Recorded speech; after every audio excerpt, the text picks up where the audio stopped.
Once upon a time, there lived two friends named WELTY and KAMEN. They were friends since they were in school and had not seen each other for a long, long time. Until one day, they ran into each other in a shopping mall. They were surprised and happy to see an old friend back.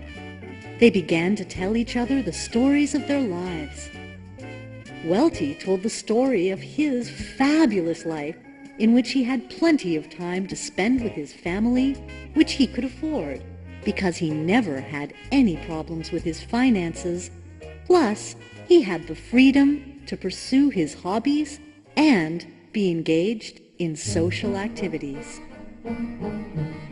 While KAMEN spent his days punching the clock, having no quality time to spend with his family, and his meager salary was spent paying the mortgage and the various installments on top of an ever-increasing cost of living. Seeing his friend's pitiful condition, WELTY shared a lot of inputs to his friend. He also told him the story of a boatman who became successful without having to trade his time for money.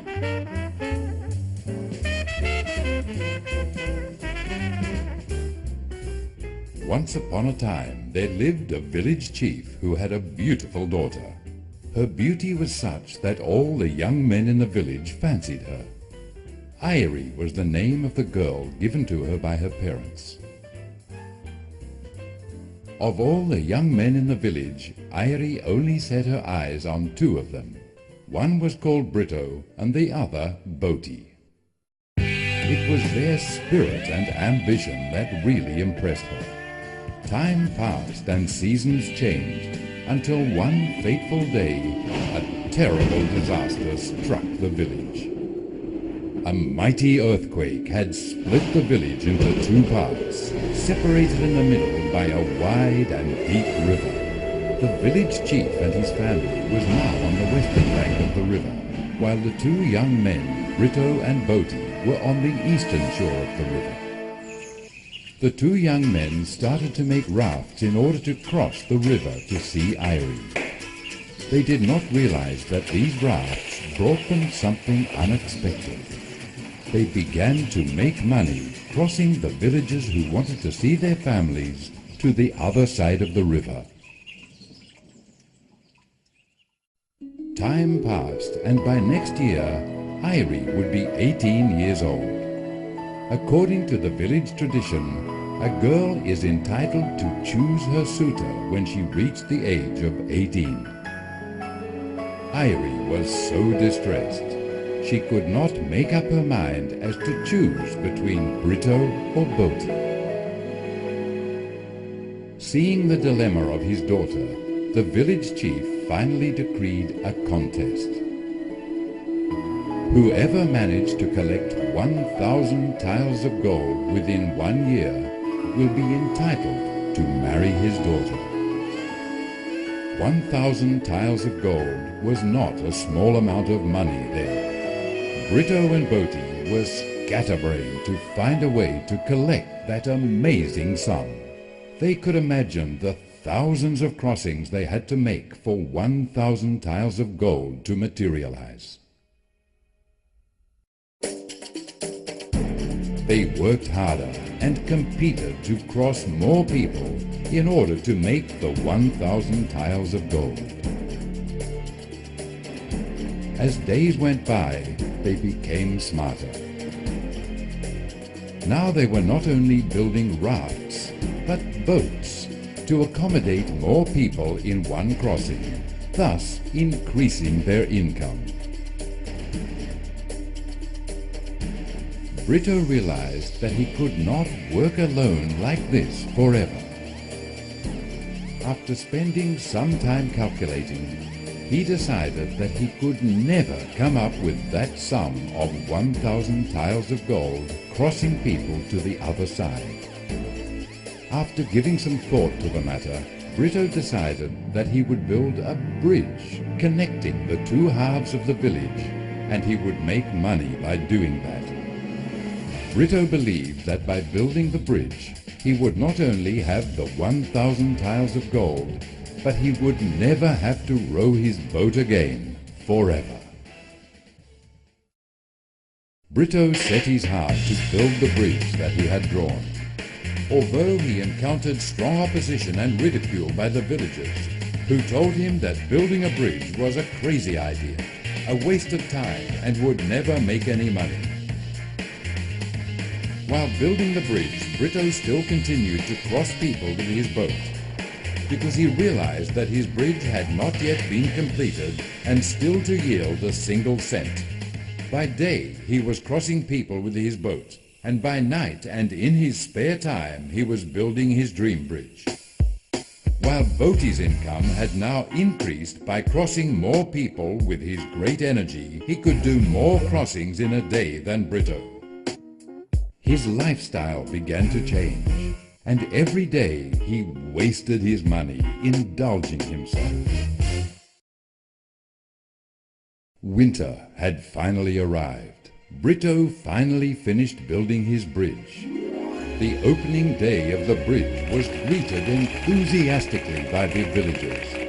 The price of crossing the bridge was much lower than the fare charged by the boats. Moreover, it was much safer crossing the bridge than a boat ride which carried with it the risk of sinking. Brito's bridge functioned very well, and every day people paid to cross. Brito's income began to pour in steadily. He only needed to build a connecting pipe to let the money streaming into him. Naturally, this led him to be the first to collect the 1,000 tiles of gold required by the village chief. Meanwhile, Boaty's income dwindled every single day, more so as the winter approached and the waters of the river turned to ice. The villagers would much prefer to cross the bridge that Brito had built. There was no risk of sinking, and it wasn't slippery even when ice was present. Now, even Boaty's strength began to fail him. He pushed himself too far. Poor Boaty. He traded all of his time for money, and now even he could not use his strong body to work. The expression on his face began to change. Now autumn had arrived, and Brito's dream finally came true. With confidence, Brito went to the house of the village chief to ask Irie's hand in marriage. Finally, Brito and Irie lived happily ever after, enjoying financial freedom, time freedom, and prosperity forever. Boaty finally realized that he had not made the right decision by continuing to rely on his strength to accumulate money.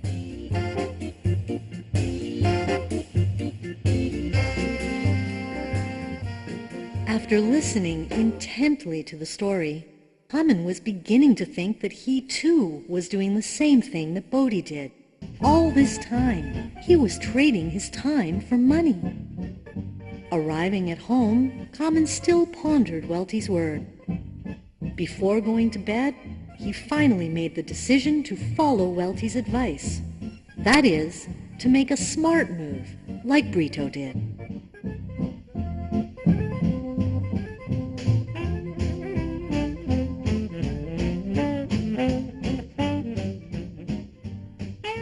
How about you? Which method do you prefer? If you are still unsure, try answering the following question. Do you possess an income that flows continuously for 24 hours without you actually having to work for it? Are you relying on strength alone, or do you have a right system to produce money?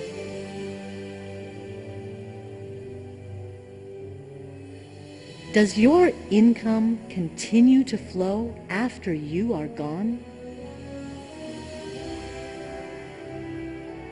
Can you quit work anytime you choose without sacrificing your income?